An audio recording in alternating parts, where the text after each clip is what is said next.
Good morning sa atong mga viewers o sa atong mga customer. Na ako gi-repair na water dispenser, mo kini ang brand. And then yung complaint ni customer may nag-apoy o nasunog ilang water dispenser. So how ning gi-diagnose karon? Ang nakita diri nga simple sunog jud siya di ay ha, sunog. Tingnan niyo.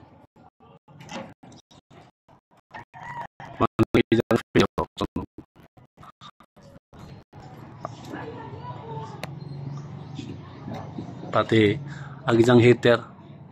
So maybe na ang isang heater nimo ay naka-trigger na yung wire hindi kinaya yung wire.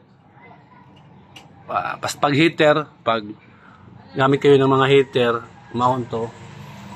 So malalaki yung ampere na kinakailangan ng isang heater. Okay, ini question regarding ang mga water dispenser, regarding ang pwede kong guys. Ako pag ini-diagnose kung say other failure ani, say that other nga nadamay o mga parts kanina water dispenser. Okay, thank you everyone. Thank you for watching.